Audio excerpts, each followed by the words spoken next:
Nice sounds. A computer makes music in a duet with a young woman in Electric Dreams, the first computer love story. Yes, the computer is in love. Had to happen, I guess. And Electric Dreams is one of 4 new movies we'll be reviewing this week on At the Movies, the movie review program. Joining me in the balcony, Roger Ebert, film critic of the Chicago Sun-Times. And across the aisle from me is Gene Siskel, film critic of the Chicago Tribune. Now, in addition to Electric Dreams, we're also going to be reviewing The Last Starfighter, a fantasy about video games, and That Sinking Feeling, which is a comedy from Scotland about some kids who decide to steal some kitchen sinks. But Gene starts first with The NeverEnding Story. The NeverEnding Story is sort of a German-made Steven Spielberg adventure film, at least that's what it would like to be, telling the story of a shy, timid little boy and the adventures he has when he begins reading a book called The NeverEnding Story, in which he ultimately will become the real hero. But in the beginning of his reading of the book, he simply reads about another boy, a young warrior who is trying to save a land called Fantasia from being destroyed by evil forces.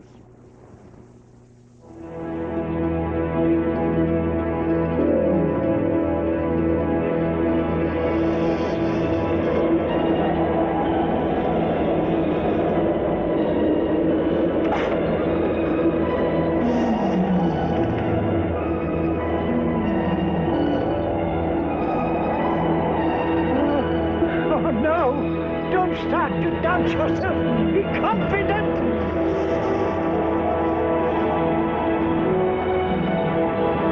Be confident. Be confident.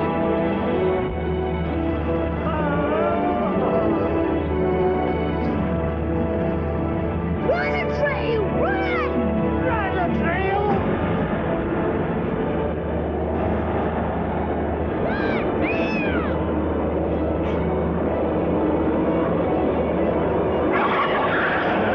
Later in the film, that young warrior is caught up in a fierce battle, and he is rescued by one of the film's many strange, magical creatures.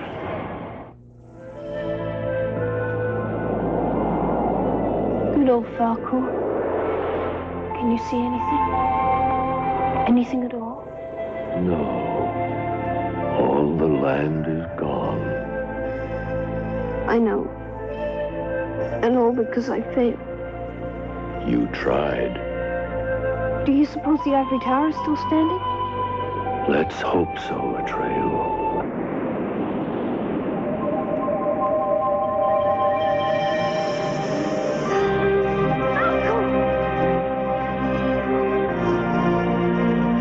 The ivory tower!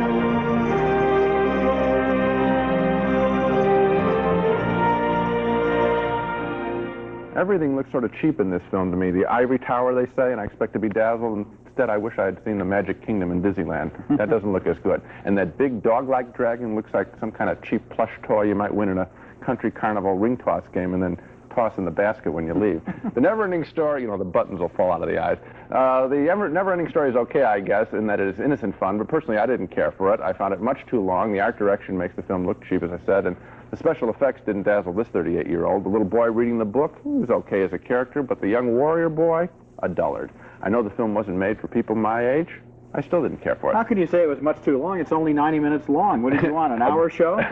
A bad movie, as we all know, is long in 15 minutes. And a good movie is not long in an hour and a half. I enjoyed this movie. The special effects didn't look cheesy to me. They had a lot of invention to them. Some of these characters, like the great big rock monster who's going through the that would, I'd say, is the only character on his giant steam-rolling tricycle. Yeah, and so that forth. was the one character that I thought was cute. The other ones, the little gnomes and the other thing, I thought, this is out of a bad I Grimm don't fairy agree tale. with you. I thought this was a very good movie. I wouldn't compare it at all to Steven Spielberg as you did. I would compare it more to a movie like this movie that didn't work as well, called The Dark Crystal, where you have all kinds of strange, fantastical creatures, and the whole romantic idea of this little kid's imagination all appealed to me. Yeah, as bad as I thought The Dark Crystal was, I liked it more than this. This did not do it for me. Disagreement. Next at the movies, a thriller that claims that video games came from outer space, which is just what I've always expected.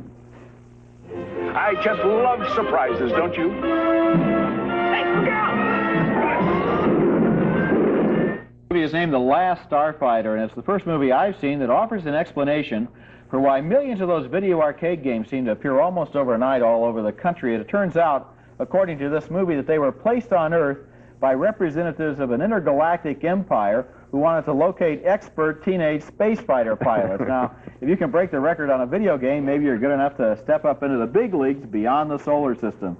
And I suppose there are probably some parents of video addicts who would like to see their kids maybe spend a couple of orbits anyway up there. In this scene, a California teenager has broken the record, and he's been taken by an alien recruiter to an intergalactic battle headquarters. Up to your old Excalibur tricks again, eh, Centauri? Did it ever occur to you that it's against the law to recruit from worlds outside the Star League? Earth's in danger too, isn't it? And no, I did not use the Excalibur test. It was called a video game. But what's all the brouhaha? After all, he does have the gift. This may come as a bit of a shock to you.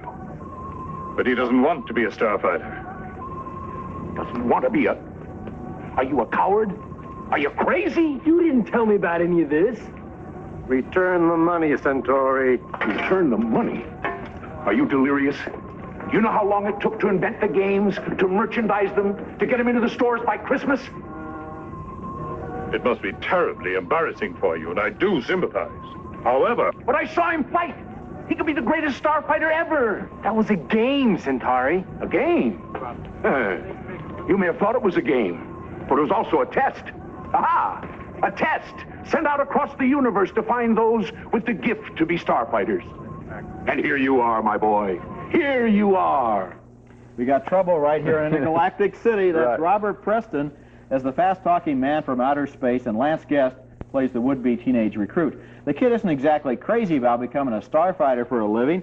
He'd rather be back in California on the beach with his girlfriend, but back on Earth, his place has been taken by an exact duplicate robot, and meanwhile, the fate of civilization depends on him. So in this scene, he gets starfighting instructions from a kindly old flight instructor. There in front of you are the two switches for your heads-up display. Turn them on. While you're engaging the enemy, the screen will reflect all battle instruments towards you. Hey, where'd it go? It's still there, suspended in a xenon mist, but it's only visible if you look dead ahead. Got it. The lever on your left is the chair controller. As you can see, all guns will track with your every move.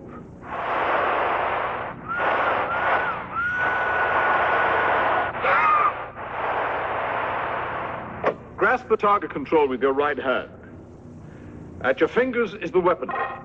The lasers, photon bolts, and... particle beams. Hey, wait a minute. This is just like back home. What's this? Careful, careful! That's Death Blossom, a weapon of last resort. Luckily, I was in here working on it when the hangar went up. Now, are you ready? All systems. Go! Ignition! Wait a minute. When did the hangar go up? I told you! When's your attack? And where were the starfighters? In the hangar! You mean they're dead? Death is a primitive concept. I prefer to think of them as battling evil. In another dimension. In another dimension? How many are left? Including yourself? Yeah! One! Yep, he He's it. That's Dan O'Hurley masquerading there behind the lizard makeup as the flight instructor, the old veteran warrior. And the relationship between O'Hurley and his teenage pupil is one of the best things in The Last Starfighter, but the movie is one of those close misses that has some good things in it without ever quite pulling itself together. The video game ideas seem borrowed right out of Walt Disney's Tron, and the battles in space are going to look awfully familiar to anyone who's ever seen Star Wars. In fact, that moving cockpit that helps him to aim his weapons there is right out of the very first Star Wars movie. I liked some of the ideas in The Last Starfighter, but I can't quite recommend the movie. And I can. I like the idea. The premise, I think, is terrific. You know, that this is training ground for the big show, the big leagues. I also like where it was set in this little trailer park. You know, that the light is anoints this little kid, and he's a working class kid. The other kids are out, richer kids are out at the beach, and he gets the big journey. I like the relationship between him and his girlfriend. I like the double. I liked every single thing about the picture. I thought the graphic look was fresh, and I enjoyed it too. Well, I thought it was just kind of a retread. I just didn't. I liked it a little bit. I don't give it a recommendation, but I don't hate it either. I think it was just not quite there. This Just is not so quite much aggressive enough This is and so tightly much, edited enough. Oh, I and thought not that quite, was. Oh, I don't think so. I think it was this is just so kind much of more entertaining than the NeverEnding Story, for example. I think you're giving a pass to the NeverEnding Story. I still want to fight that battle one more time because it's made for little kids, and so, well, it's good enough for little kids. This film, I think... I never said NeverEnding Story was good enough for little kids. I think it's good enough for me, and this isn't good enough for me. So case closed on those Case closed as far as you're concerned. Yes. For me... But don't put words in my mouth. Okay, the thing that I like is this film, I think, is so much better. It's so much better looking, so much more adult and crisp, and characters that you can and so relate much to. more original for anyone who's never seen a Star Wars picture. NeverEnding Story is, as you compared it to earlier, is not original either. You know, you compared that to the one with the Dark Crystal. Yeah. Okay. Coming up next at the movies, the first computer love story, starring a jealous computer. Well, what is it? A song? It's music with words. No, love. That's a hard one. Film could be a surprise summer smash. It's topical and it is very well made. It's Electric Dreams, the love story featuring a computer as part of a love triangle. That's right. A computer gets jealous when its male owner uses the computer to romance the attractive young woman who lives upstairs. At first, the young mystified computer owner doesn't realize how powerful his machine really is. It can mimic sounds, it's truly intelligent, and once he gets that, he asks the computer to write for him a love song for his girlfriend. So, do you think you can give me a hand?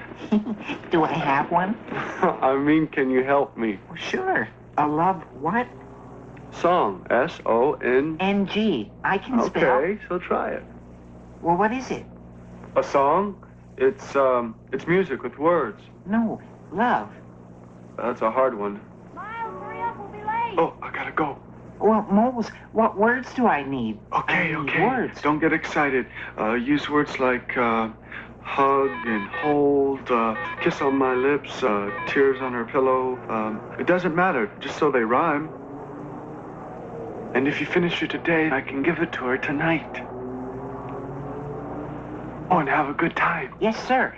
That was Bud Cort as the voice of the computer, and after a false start, the computer does write a love song that provides a music video for us featuring the two young lovers.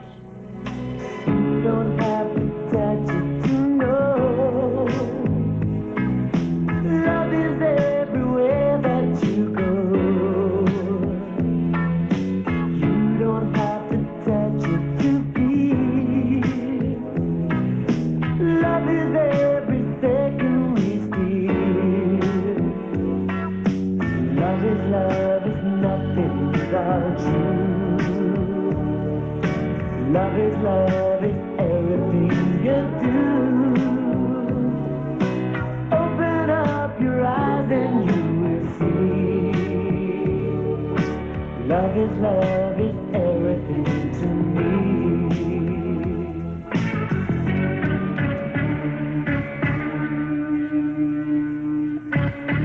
You don't have to touch it to be wrapped up in emotion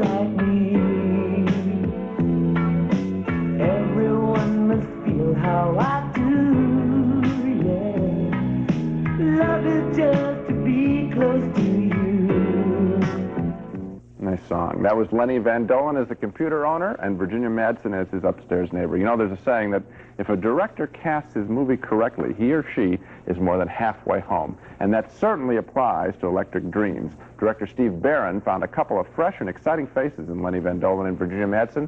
They are attractive as a couple and also as individuals. And of course, the story here is a real winner because, frankly, we want it to be true, especially those of us who are totally mystified by computers. For us, this is a plausible story, exceedingly well told. I really like this film a lot. I can believe a computer could write a song. I can't believe that I could write it. Yeah, right. No, I like the movie, too. I thought it was wonderfully photographed. Yes. The way that they find so many different kinds of ways to show computer graphics and computer hardware and so forth. Just in this scene, we saw a little bit of the romanticism of the keyboard, which is hard to describe. You and I see this because we see so many routine pictures that when we start talking about individual shots, we get excited. And I thought there was a shot. I knew this director was hot when I saw the way he photographed the unwrapping of a plastic wrapper that covered part of the cable for the thing, and then he had an insert shot of the kid taking off his shoes because he was going to work, and I saw that shot, and I said, this is going to be a hot film. And it's an interesting film, and you know what else it does? It engages you romantically and emotionally, and at the same time, intellectually, even though you know a computer probably couldn't do all this stuff. Nevertheless, the movie carries it each step logically enough that you're carried right along down the garden path with it. It's fun. 3 likable characters, including one with the plastic face. Next at the movies, a comedy from Scotland about a gang of teenagers who decide to steal the kitchen sink.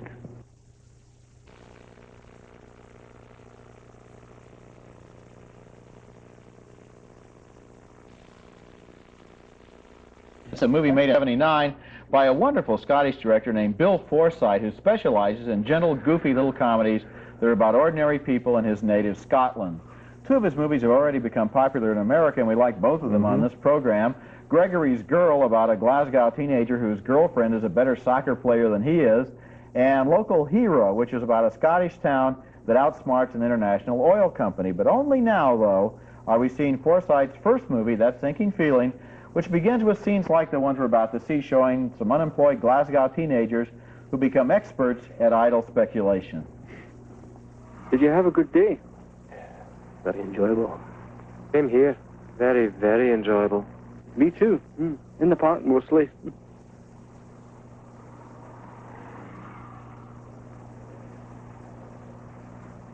Miserable, eh? Yeah. I tried to kill myself today. Just after you left, Wall, I took a mouthful of cornflakes and milk and held my nose shut. I tried to drown myself in cornflakes and milk. There's got to be something more to life than committing suicide. There's got to be something. There's got to be some way out. There's a nice little sight gag there just a little bit later when we find out that they're not sitting in a parked car. They're sitting in a wrecked car that's all by itself in the middle of an empty lot. It's better than standing out in the rain. It's a good gag because they're not upwardly mobile. They're not even forwardly mobile. Those kids are rotted in the ground. Yeah. Later in the movie, they come up with something to do in order to bring a little variety into their lives. One of the guys notices that stainless steel sinks are selling for 60 pounds each in the downtown stores. So why not steal a warehouse full of sinks? The movie develops into a funny, low-key caper film as these amateur thieves bungle their way into the heist. And there are times when almost everyone seems to get into the act. We're all going to be rich. You finished with this roll here? Big, big money. Capital for anything you want. I'm going to make you rich. Come on. Really rich, 2 coffees and a roll and sausage, wasn't it? Yeah. 37 pence, please. I wonder if you could take care of the coffees. Look, I've left my wallet in my other jacket pocket. Honest, I'll square you up later. I'm sorry. You're a screwball. Big money, eh? Lots of capital. Do what you want. You can't even buy me a coffee. I'm sorry. How do you expect me to do a robbery? A robbery? You can't even buy me a cup of coffee. That's what we're doing it for. We've no money just now. You can't do a robbery without money, can you? I think you get the feeling there for that sinking feeling, which has a lot of gags in it, but they're low-key gags involving a lot of likable characters who have a lot of time on their hands and a lot of time to sit around and make little plays with words and little puns and little idle speculations and to come up with this cockeyed scheme. A lot of recent American comedies have been very aggressive, attacking the audience with their laughs, but that sinking feeling is more seductive. We laugh because we get to know these guys, we start to see things their way, and it's kind of fun. It is seductive because you're sitting there and you realize all of a sudden these guys have nothing to do. And there is a reality to the characters. What they do may be outrageous. I mean, I suppose it's hard to believe people would actually think that 8 stainless steel sinks apiece is going to, you know, be their ticket to heaven. But emotionally, it's very true because there have got to be a lot of kids in towns like that that are bored out of their minds, have no job and nothing to do. You know who these guys reminded me of, and I hope that you'll take this in the right way because I like the film so much. They're kind of sweet, gentle, goofy, Scottish Bowery Boys. Remember the Bowery Boys hanging around on the soda fountain, hey, I've got this great idea, we're all going to get rich. And then some of the sight gags, like when they give the bakery truck driver, they need a bakery truck to steal the sinks, so they give the guy a sleeping potion, and he's paralyzed there with his cup of tea, and they say he's going to wake up in the year 2088. You know, that's right out of the Bowery Boys, and it's a little treasure of a movie. It's a cute little thing. Now we better recap our reactions to the films on this show. We split on The NeverEnding Story. Roger thought it was fresh and inventive. I found it ugly and sloppily made and full of uninteresting characters. And we split again, but not so severely, on The Last Starfighter. Roger found it only mildly entertaining. I bought the whole thing, a familiar story, freshly told. We then agreed on the computer love story, Electric Dreams. We really liked that. And we also liked that sinking feeling, the Scottish comedy. And Electric Dreams is the one I'd send people to the first. Yeah, and I'd have them look for that sinking feeling, which is playing here and there around the country. So much for this week. Next week on At the Movies, a look at Purple Rain, a combination concert film and backstage musical starring the rock star Prince. And that's next week. Until then, we'll see you at the movies.